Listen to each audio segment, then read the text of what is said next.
자, 이번 원가 제2강 원가액의 주제는 원가 행태 등에 의한 분류에 관련되어서 조금 오늘 수업은 좀 암기 과목입니다. 암기 과목. 그런데 우리 1강 문제 풀어봤듯이 가성비가 되게 높아요.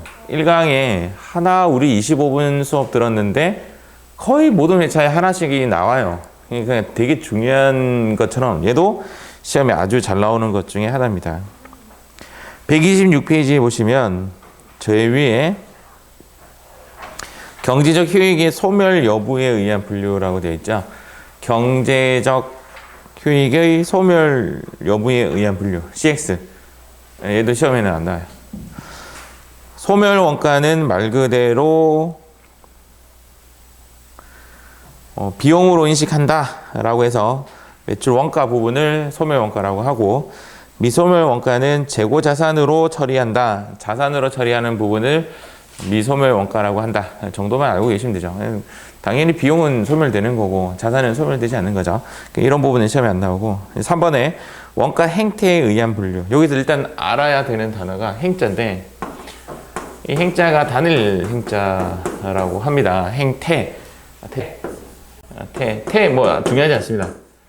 태 중요하지 않습니다. 이렇게 쓰는데 행태에 따른 분류를 그냥 일명 제가 이렇게 이야기할게요. 이 글자를 외우자라는 거죠. 이 글자를 일단 외우자. 시험을 위해서 변행이라고 그냥 외우자. 변행. 이 의미는 뭐냐면, 의미는 변동비는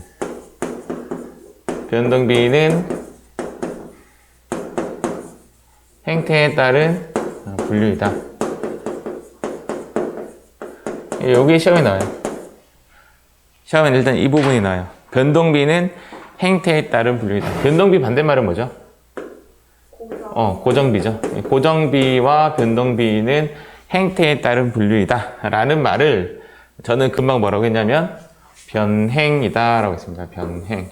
이 단어를 하나 외우세요. 시험에 나오는 부분에는 변동비와 고정비는 행태에 따른 분류이다. 참고로 형태에 따른 분류,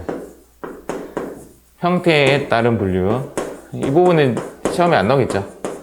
이거는 시험에 안 나오는데 최근에 세무 1급에도 한번 나왔나? 뭐 그렇습니다. 형태에 따른 분류는 우리 모양대로 재료비, 노무비, 경비를 형태에 따른 분류다 이랍니다. 이 부분은 시험에 안 나와요. 요 타그냥 보시면 되고, 형태가 아니라 행태로 지금 구분을 합니다. 시험에 나오는 1번이 일단 얘입니다.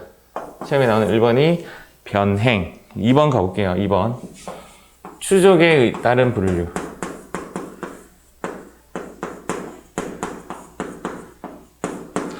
추적에 따른 분류는 그거 누가 먹었어? 아까 저기 있던 커피 누가 먹었지? 라고 추적. 추적에 따른 분류는 직접비와 간접비로 구분한다. 이거 어제 했죠? 우리가 직노 이렇게 나와요. 직재, 간재. 맞죠? 직접 재료비와 간접 재료비, 직접 노무비와 간접 노무비 이렇게 나누는 그 기준이 뭐냐면 추적입니다. 시험은 1번 아니면 2번이 일단 거의 답이 다 돼요. 1번과 2번 중심적으로 암기를 일단 하셔야 돼요. 변동 변동비는 행태에 따른 분류이다. 이거 하나 꼭 기억하셔야 되고, 그 다음 추적에 따른 분류로 직접, 간접. 근데 얘는 따로 외우지 않습니다. 얘만 외워놓으면 얘는 자동이에요. 답이 변동비, 고정비가 답이 되든지 직접비, 간접비가 답이 되는데, 위에 게 답이 되려면 변행이란 단어가 와야 되고, 변행이란 단어가 오지 않으면 얘가 답이 돼요. 직접비와 간접비가 답이 돼요. 이런 거는 일단은 하여튼 그렇습니다. 이렇게 변 나오면 그냥 행이란 단어가 따라와야 되고, 얘네들은 행이란 단어가 따라오지 않습니다. 그게 지금 책 126페이지에 기업과 니은에 관련된 이야기야. 기업과 니은에 관련된 이야기. 조금 더 가보도록 하겠습니다. 이 부분이 조금 더 좀 심화해서 시험에 나오는데, 변동비라는 것은 조업도라는 부분이 이제 상승이 되면 될수록 흔히 말하는 코스트 원가가 이렇게 상승이 되는 거죠. 얘가 지금 뭐냐면 변동비입니다. 변동비. 얘가 변동비라고 하고, 근데 얘가 지금 시작점이 어디서 시작되죠? 0에서 시작되는데 0에서 시작되지 않는 놈이 있어요. 0에서 시작되지 않는다는 말은 여기서 시작되는 이런 애들, 이런 애들, 또는 이 그래프 말고도 이런 그래프도 같은 이야기입니다. 고정비로 가다가 변동비로 가는 얘네들을 뭐라고 하냐면 얘네들을 준변동비라고 합니다. 변동비이긴 변동비인데 고정비가 좀 섞인 애들입니다. 그런데 나중에 되면 얘가 준고정비인지 준변동비인지 헷갈려요. 나중에 되면. 그래서 어디를 포인트로 보냐면 뒷부분을 포인트로 보시면 됩니다. 자, 뒷부분이 전부 다 뭘로 된다? 변동비죠. 그래서 얘는 변동비, 얘는 준변동비. 가장 대표적인 준변동비가 뭐냐면 처음에 고정비로 나가다가 어느 기간이 지나면 이제 뚫려서 올라가는 이런 것들을 우리 스마트폰 요금이죠. 스마트폰 요금이 예를 들어서 데이터 요금이 1기가가 무료로 지급이 되면 1기가 넘어가면 이제 금액이 올라가는 그런 요금제, 이런 것들을 준변동비다라고 하죠. 시험에 나오는 건 뭐냐면 전력비. 전기요금이 기본요금이 있나요? 하나도 안 써도 돈이 나오나요? 그래서 요거 그래프죠. 일단 기본요금이 있는 상황에서 쓰면 쓸수록 올라가죠. 전기요금이. 그래서 시험에는 얘도 나온 적이 있고 얘도 나온 적이 있는데 전력비가 가장 자주 나오는 놈 중에 하나예요.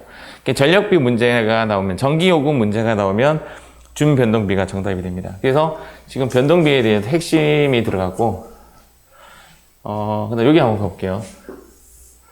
고정비의 개념은 조업도가 상승이 되더라도 코스트는 그대로인 거죠. 이렇게 되는 것이 고정비입니다. 가장 대표적인 게 뭐죠? 임차료죠, 임차료.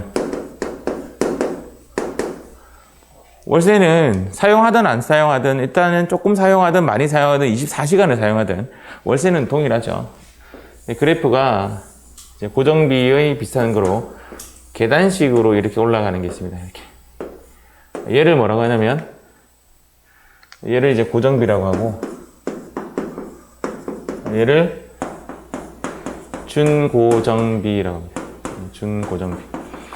얘도 마찬가지로 나중에 되면 준변동비랑 헷갈려요. 그러면 뒷부분을 확대하면 돼요. 그러면 뭐랑 비슷하다? 고정비랑 같죠. 자, 제가 지금 공통적으로 했던 이야기가 뭐냐면 뒷부분을 보세요. 이게 이제 기준점입니다. 뒷부분을 보면 변동비인지 고정비인지 알 수가 있습니다. 참고로 이런 그래프는 없습니다. 참고로 이렇게 변동으로 가다가 고정으로 되는, 물론 이런 게 있겠지만 이런 것은 책에는 소개하고 있지 않습니다. 이게 시험에 안 나오죠. 얘는 시험에 안 나옵니다. 준고정비 사례로 시험에 나오는 게 뭐가 나오냐면, 그러니까 이제 기계장치를 빌리는 거, 기계장치 임차, 어떤 개념인지 제가 사례를 한번 들어볼게요. 사례를 예를 들어서 우리 학원으로 한번 볼게요. 우리 학원의 사례로 본다면 학원 강사는 예를 들어서 강사료가 300만 원이야. 300만 원인데 학원생 중에 수강료는 100만 원이야. 그럼 이런 개념이에요. 한 명이 오면 어떻게 되죠? 수강료 100만 원을 받고 강사료 얼마 줘야 되죠? 300을 줘야 되는 거죠. 두 명이 오면 200 받고 300을 줘야 되는 거죠. 이게 마이너스가 되는 거죠. 3명이 오면 300 받고 300이 나가죠. 이때 0이 되는 거죠. 10명 오면 1000만 원 받고 300만 원 주는 거죠. 11명 오면 10명이 정원이라고 치고, 그러면 반을 2개 계산하고 1100만 원 받고 600만 원 주는 거죠. 그러니까 어떤 식이냐면, 그러니까 1명부터 10명까지는 똑같은 요금이 나가다가 딱 점프되면 점프되는 거죠. 점프되는 거죠. 이런 것들을 계단식이라고 하죠. 계단식 그래프. 계단식 그래프를 띄고 있는 것이 준고정비입니다. 시험에 나오는 기계장치 임차는 어떤 식으로 시험에 나오냐면, 기계장치 한 대가 생산해낼 수 있는 생산량은 100개이다. 한 대가 생산해낼 수 있는 생산해낼 수 있는 양이 100개인데 우리 회사의 목표는 150개를 생산해내야 된다. 몇 대를 빌려야 되는가? 1.5대를 빌린다. 이런 말이 안 되는 거예요. 무조건 2대를 빌려야 되는 거죠. 그것과 관련된 행태에 따른 분류는 준고정비. 얘가 되는 거죠. 그래서 시험에 나오는 애들이 기계장치 임차하면 준고정비, 전력비 문제가 나오면 준변동비. 가장 대표적인 사례로 잘 나옵니다. 또 얘의 키워드는 증가를 일정한 증가라는 용어를 좀 자주 써요.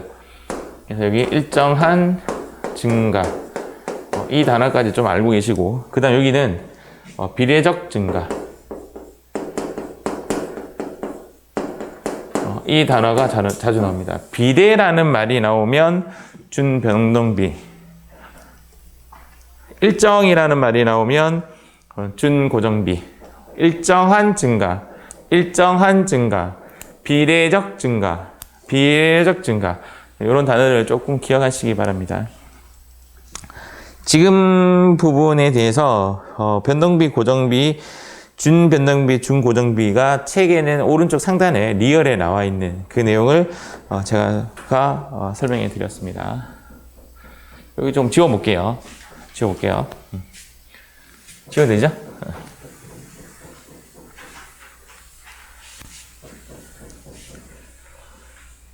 두 번째, 이제 지금까지 정리를 시험에 나오는 애들 정리하면 첫 번째 외워야 될 게 뭐였죠? 변행.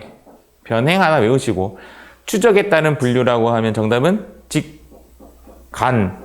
자, 두 번째 시험에 나오는 것이 뭐냐면 고정비, 변동비, 준변동비, 준고정비에 대한 분류. 세 번째 시험에 나오는 애가 얘입니다. 일단은 내용은 이건데 암기는 이렇게 하세요 라고 할 거예요. 내용은 뭐냐면 얘 그래프가 뭐냐면 고정비이죠. 내용은 이건데 이제 뭐 내용 자체를 외우실 필요는 없어요. 고정비를 한 개당으로 그래프를 한번 바꿔볼게요. 한 개당이라는 말은 뭐냐면 여기서 쓰는 말을 단위당이라는 용어를 써요. 단위당이라는 말이 한 개당이라는 뜻이에요. 한 개당. 그러면 이런 이야기예요.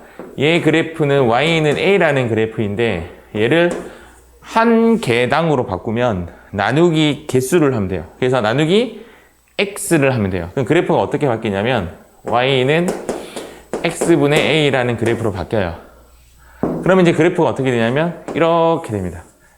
요거에 대한 이해만 좀 일단 한번 해볼게요. 이해만. 어떤 이야기냐면 여기 방을 제가 100만 원 내고 쓰고 있어요. 제가. 그래서 100만 원 내는데 은희 씨가 온 거야. 그러면 내가 월세를 어떻게 하면 되죠? 난 반 쪼개면 되지. 50, 50 줄었죠. 3명이 왔어. 33, 33, 34 뭐 이렇게 되겠죠. 4명이 왔어.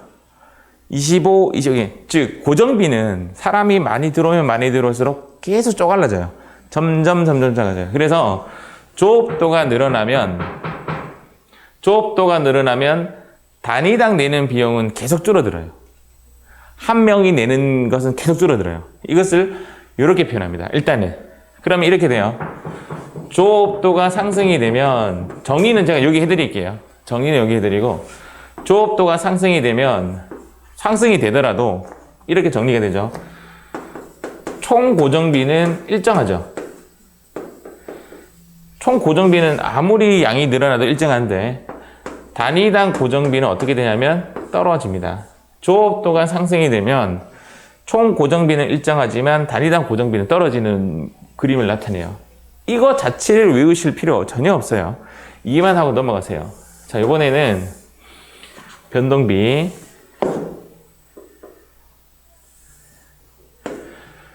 변동비가 여기서 여기까지 그래프인데 이 변동비를 한 개당으로 바꿔볼게요. 이거 한 개당의 의미는 단위당이에요. 이 그래프는 어떻게 되냐면 y는 ax라는 그래프인데 얘를 단위당으로 나누는 방법은 x를 나누는 거예요. x를 나누면 그래프가 y는 x로 나눴으니까 A라는 그래프가 나옵니다. A라는 그래프가 나오면 Y는 A라는 말이 이렇게 되는 거죠. 얘가 단위당 변동비의 그래프예요. 딱 봐도 일정하죠. 이게 어떤 얘기냐면 내가 이만한 공간을 쓰고 있어요. 이만한 공간을 그렇죠. 내가 이만한 공간을 쓰는데 전기요금을 100만 원 낸다고 볼게요. 100만 원 내는데 은희 씨가 오셔가지고 옆에 강의실에도 똑같이 전기를 이만큼 쓰는 거죠. 그럼 자기도 100만 원 쓰죠. 나도 100만 원 쓰죠.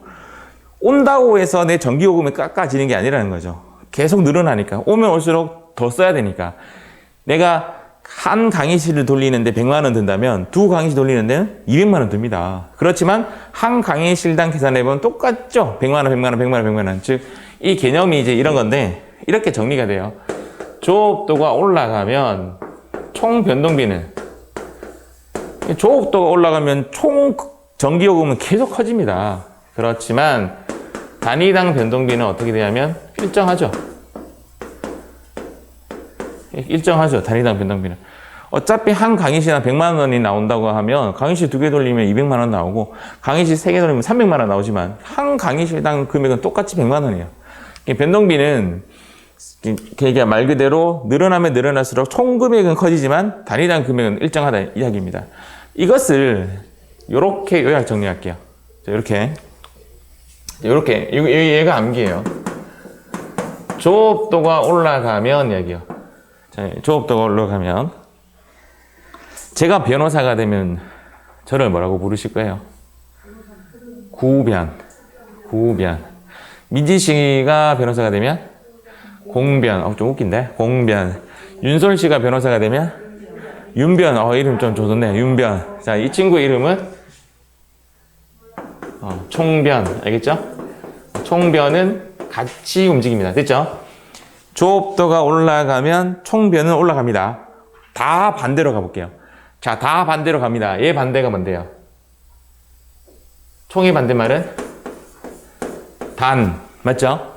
변의 반대말은 고. 올라간다의 반대말은 떨어진다. 나머지는 일정. 이렇게 암기합니다. 자, 암기는 이렇게만 암기하시면 돼요. 얘만 암기하시면 돼요. 자, 다시 조업도가 올라가면 총변은 올라간다. 끝.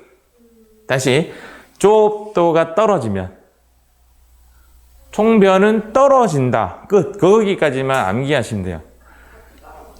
이 뒤에는 파생적으로 그냥 가는 거야. 얘 반대는 단, 고, 떨어진다. 이게 파생적으로 암기할 거고. 하나만 바꿔볼까요? 총만 바꾸면 단변 나오죠. 단변은 일정이에요. 나머지에 들어가는 거야. 얘 바꿔볼까요? 얘. 총, 고는 일정이에요. 일정한 거를 굳이 외우실 필요 없고 여기에 안 나온 글자는 일정한 거예요. 여기 보면 요게 일정이고 얘가 일정이고 얘가 올라가고 얘가 떨어지는 거예요.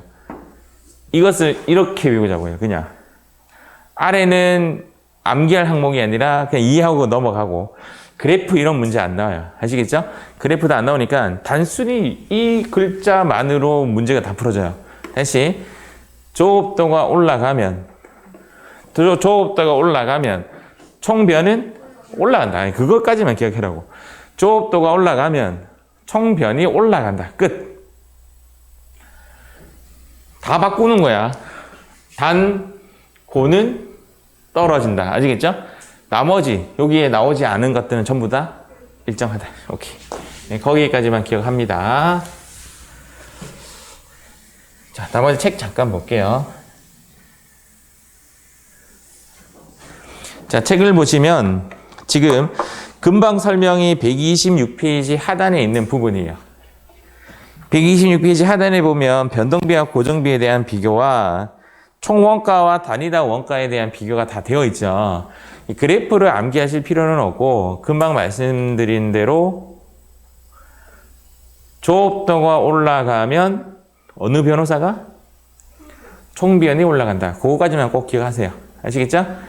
자, 오른쪽 넘어갔고 4번 가보도록 할게요. 통제 가능성에 의한 분류. 은희 씨 남편분은 은희 씨에게 물건을 살 때 은희 씨한테 먼저 허락을 받고 물건을 사요? 아니면 물건 사고 나서 허락 받아요? 통보해요? 그냥 사고 나서 통보하는 쪽이죠. 통제 불능 원가. 허락 받아요, 남편이? 통제 가능 원가. 저는 통제 불능 원가. 저는 일단 물건을 먼저 지르고 착한 일을 좀 합니다. 청소를 한다든지 설거지를 한다든지 그런 식으로 문제 푸는 거예요. 통제 가능하면 통제 가능 원가, 통제 불능하면 불능 원가, 그렇게 보시면 되고, 내용상 또 이런 거죠.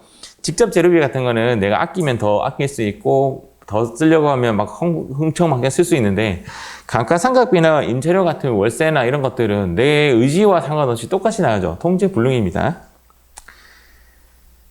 그 재고자산 할 때 이런 거 있었죠. 재고자산 감모 손실. 정상적 감모는 매출 원가로 분류를 하고, 비정상적인 감모는 영업의 비용으로 빠진다. 무조건. 그래서 정상적인 감모에 대한 수량은 맥주 이야기하면서 뚝뚝 떨어지는 그런 것들은 통제가 불가능하다. 그렇게 됐고, 비정상적인 감모, 누가 훔쳐가는 것은 내가 통제 가능하다. 그런 이야기 한번 한 적이 있었죠. 그게 통제 가능, 통제 불능입니다. 자, 5번. 추적 가능성에 따른 분류. 시험에 나옵니다. 별표. 시험에는 직관적으로 추적 가능한 것은 직접비, 추적 불가능한 것은 간접비다. 이 끝이에요. 다음 6번 문제. 6번에는 제조원가와 비제조원가로 나눈다. 제조원가는 우리가 알고 있다시피 복리후생비 제, 감가상각비 제, 얘가 이제 제조원가고, 비제조원가는 그것을 제외한 나머지가 이제 비제조원가인데, 얘 문제가 나오느냐? 나와요. 다음 중 제조원가를 구하시오. 그 문제는 우리가 어떤 것만 찾으면 되죠? 공장. 생산. 공장의 냄새가 나는 건 다 제조원가. 우리가 흔히 분계할 때 땡땡땡제라고 하는 것들이 제조원가다. 그렇게 분류를 하시면 됩니다. 그러니까 얘는 어렵지가 않아요. 그럼 우리가 결론적으로 핵심적으로 갖고 가야 되는 지식은 이거죠. 변행, 엔드 추적 가능성에 따른 분류. 나머지들은 그냥 외우려고 하지 말고 자연스럽게. 다음 페이지. 자, 이제 두 가지가 남았는데, 이제 이렇게 T. 자, 여기에서 이것을 가로로 한번 그려볼게요. 이렇게 가로로 이렇게 그렸습니다. 자, 얘가 뭐냐면 얘예요. 얘가 뭐냐면 직제. 자, 얘가 뭐냐면 직노. 얘가 뭐죠? 제조 간접비를 나눌게요. 이렇게 재간. 직제 더하기 직노 더하기 재간을 뭐라고 하죠? 단기 총 제조 원가라고 합니다. 이렇게 나누는 이유는 뭐냐면 직접 재료비는 변동비예요. 얘는 변동비고 직접 노무비는 변동비예요. 이 두 개를 뭐라고 하냐면 가장 대표적인 변동비라고 합니다. 제조간접비는 변동비도 있고 고정비도 있습니다. 됐죠? 그러면 문제에서 고정비가 나오는 것은 무조건 제조간접비예요. 제조간접비는 얘밖에 없으니까. 맞죠? 그 다음 이렇게 한번 해볼게요. 이 두 개를 뭐라고 하냐면 얘를 뭐라고 하냐면 직으로 시작하니까 직접비라고 합니다. 얘를 직접비. 또 다른 말로 기초원가라고 합니다. 또 다른 말로 기본원가라고 합니다. 얘네들 특징이 뭐냐면 대표적인, 제가 뭐라고 했죠? 변동비라고 합니다. 대표적인 변동비. 얘네들은 변동비를 머금고 있어요. 대표적인 변동비. 요렇게 다 암기입니다. 시험에 나올 확률이 되게 높아요. 직접비, 기초원가, 기본원가 다 똑같은 말인데 시험에는 다 나와요. 대표적인 변동비는 무엇인가까지 나와요. 이거 꼭 기억하셔야 되고, 이 두 개를 뭐라고 하냐면 가공비라고 합니다. 다시 가공비를 다른 말로 전환원가라고 합니다. 가공비를 다른 말로 전환원가라고 하는데 전환원가는 시험에 잘 안 나와요. 그냥 가공비만 외우셔도 돼요. 가공비만 외우셔도 됩니다. 자, 일단 여기에 나온 애들은 무조건 암기, 필암기입니다. 필암기. 지금 제가 이렇게 표현한 것을 이렇게 나누었어요. 그래서 얘는 다음 시간에 제가 이거에 관련된 문제를 보여드릴 거예요. 1교시에 나왔던 그 문제가 상당히 많이 나왔죠. 그것만큼 많이 나와요. 얘가. 오늘의 핵심은 변행예예요. 결론적으로는. 마무리 하나만 더 해놓을게요. 여기 마무리입니다. 할게. 기회 원가라는 게 있어요. 근데 얘는 원가라는 개념보다는 기회 비용이라고 더 많이 쓰이는 것 같아요. 주제는 내용이 뭐냐면 이런 겁니다. 포기한 것 중 가장 큰 것, 그리고 의사결정의 반영.